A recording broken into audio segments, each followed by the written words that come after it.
A Ásia é o maior continente do mundo, com cerca de 44 milhões de quilômetros quadrados e é dividido em 50 países, como podemos ver aqui na localização da Ásia.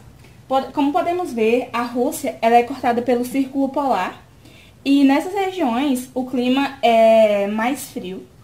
Aqui na região da China, mais ou menos da China e Índia, ela é cortada pelo Trópico de Câncer, onde o clima ele não é tão frio, mas ele também não é tão quente. E aqui vemos na linha do Equador, aí o clima ele é úmido, porém não é tão frio quanto aqui em cima. E é por isso que na região da Ásia tem uma diversificação muito grande de climas. Eu vou falar sobre o clima frio de montanha. Ele se localiza aqui na região da China, um pouco na Rússia e na Mongólia, aqui como podemos ver de bege, como está na descrição. O clima frio de montanha influencia na cadeia Himalaia, na Ásia. Como eu disse anteriormente, esse clima se localiza na China, Rússia e Mongólia. Nesse tipo de clima, a temperatura e o regime de chuva são influenciados diretamente pelo relevo. E por conta das condições de relevo, o clima frio de montanha é o único clima a ser registrado em 3 zonas diferentes: a quente, a temperada e a fria. A temperatura desse clima cai cerca de 6 graus a cada 1.000 metros de altitude e acima de 2.000 metros a neve constante.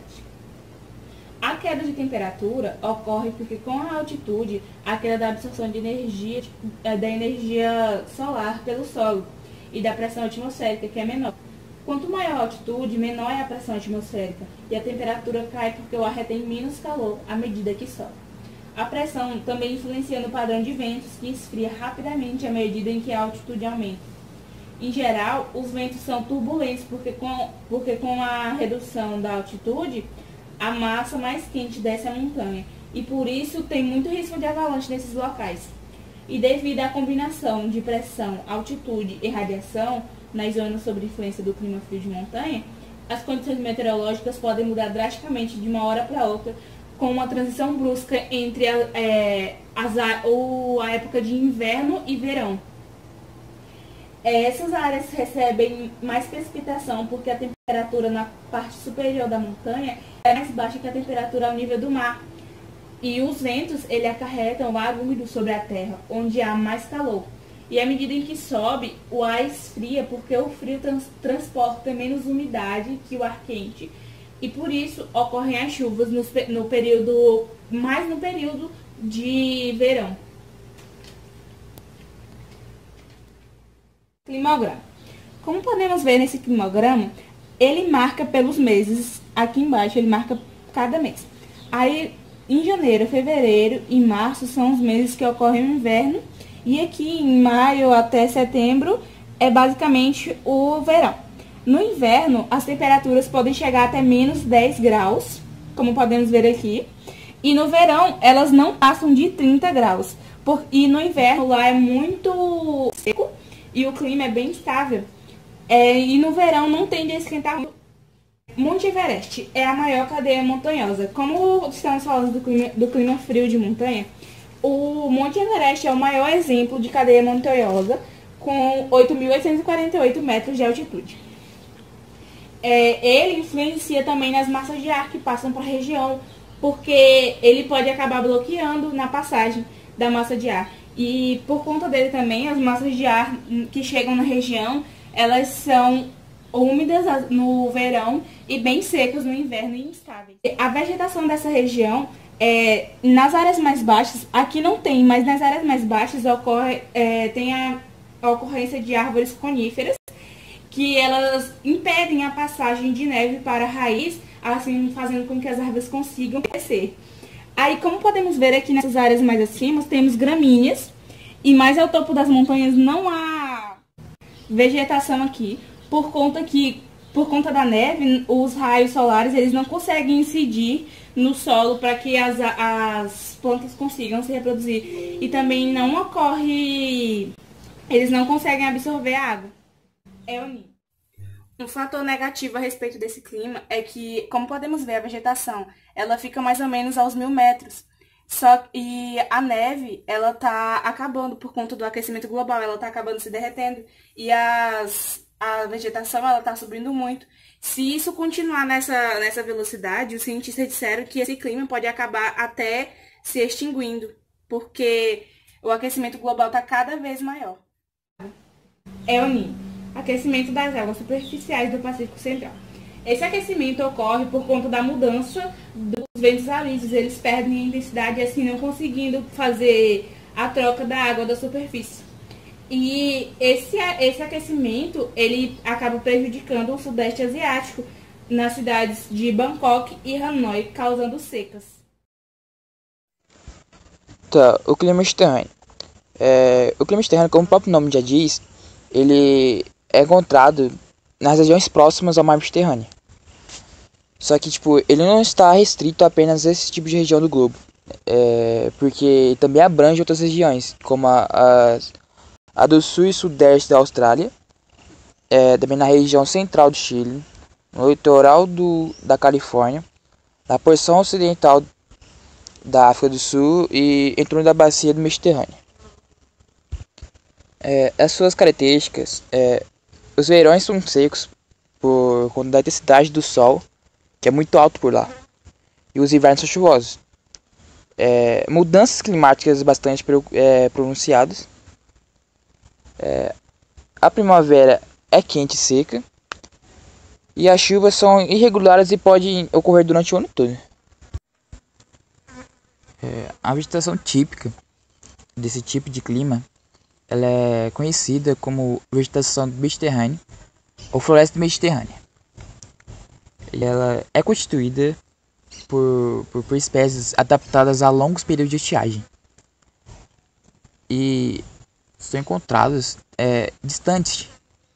As espécies são encontradas distantes umas das outras. E essa cobertura vegetal, ela apresenta duas características no caso, que são os maquis e os garridos. Os maquis, eles são compostos por arbustos densos e fechados. E algumas de suas principais espécies encontradas são o medroeiro, o urze e a gersta espinhosa. O garrigue é uma formação, no caso, vegetal, que é constituída por arbustos de pequeno porte e relativamente espalhados. E algumas de suas principais espécies que foram identificadas nessa área é o carrasco, o alecrim e o alfazema e timo. Mas há também espécies arbóreas que foram identificadas nessa vegetação, que seria o sobeiro, o azinheiro, o pinheiro, o cedro, entre outros. Mas hoje em dia a floresta mediterrânea original, né, no caso, quase não existe mais. Tem mais tudo isso. Porque, tipo, isso é resultado, no caso, de ação trópica. Que, no caso, seria a pecuária, a extração de madeira, a agricultura, e assim vai. Certo, aqui eu tenho um climograma do Mediterrâneo. E um climograma em si, ele é uma apresentação gráfica do clima em determinada região, que aqui no meu caso é Mediterrâneo. E nesse climograma que eu peguei, dá pra ver que entre maio a setembro a temperatura é maior que a precipitação, ou seja, o calor é maior. Só que fora deste período de tempo, a precipitação, ou seja, a água acumulada no solo em uma área em metro quadrado é muito grande. Então faz com que o calor não seja tão intenso. O clima polar. O clima polar ele ocorre nas regiões que se encontram na extremidade do globo terrestre, em altas latitudes, ou seja, nas regiões dos polos. Tem como característica as baixas temperaturas o ano todo. A precipitação dessa região ela vem em forma de neve. Não tem ocorrência de chuva. Tem ocorrência de ventos fortes, em especial no Polo Sul. A temperatura média anual fica em torno de menos 30 graus no inverno, e no verão a temperatura pode ficar por volta de 10 graus. A umidade relativa do ar fica em torno de 70% no inverno e 80% no verão. As zonas polares vivem períodos de 24 horas nos meses de verão e 24 horas de escuridão nos meses de inverno. Nos meses de verão é chamado de sol da meia-noite. O sol da meia-noite é um fenômeno natural que acontece entre os meses de verão em locais ao norte do Círculo Ártico e ao sul do Círculo Polar. No inverno é chamado de noite polar. É quando o sol permanece abaixo do horizonte durante todo o dia. A elevação da temperatura global pode afetar o clima polar e, consequentemente, as suas áreas, levando ao derretimento de coletas polares e possíveis consequências devastadoras como inundações e perda de biodiversidade. Podemos dividir o clima polar de acordo com a latitude. Nas regiões de menor latitude, a temperatura alcança os 10 graus nos meses mais quentes. Nesses locais, é possível visualizar nos curtos verões a vegetação rasteira. Nas regiões mais próximas dos polos, as de alta latitude, têm temperaturas negativas durante todo o ano, impedindo a existência de qualquer tipo de vegetação. Analisando o climograma, podemos ver que do lado esquerdo estão as temperaturas em graus e do lado direito estão as precipitações. Podemos ver que do mês de janeiro até o mês de março, abril mais ou menos, as temperaturas delas foram muito frias, abaixo de zero. Já do mês de maio até o mês de setembro já foram um pouco mais elevadas. Podemos ver nessa linha vermelha que tem no gráfico. E do mês de outubro a dezembro, as temperaturas já foram bem mais baixas. Podemos ver do lado direito que é as precipitações, e podemos ver que os meses de maio até setembro, mais ou menos, teve uma grande precipitação, ou seja, uma grande quantidade de neve, porque a precipitação do clima polar ela ocorre em forma de neve e não de chuva. Podemos reparar também que as temperaturas elas são bem mais baixas do que são sempre abaixo de zero na maior parte de todo o ano. A flora. A tundra é a vegetação típica dessa região, incluindo arbustos anões, musgos e lynx. As plantas desse bioma conseguem se adaptar às baixas temperaturas. O tamanho das plantas, que são muito pequenas, facilita a sobrevivência. Além disso, as raízes são superficiais para compensar a fina camada de solo. As folhas são pequenas para aumentar o aproveitamento da água. Além disso, as plantas elas conseguem fazer fotossíntese nas baixas temperaturas. A fauna.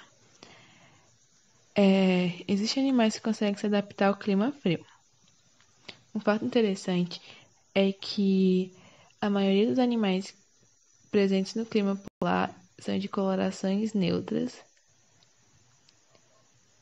Os animais eles conseguem conservar o calor através dos seus pelos e das suas gorduras. Alguns exemplos dos animais que habitam o clima polar é o pinguim, a orca, o urso polar, a foca, entre outros.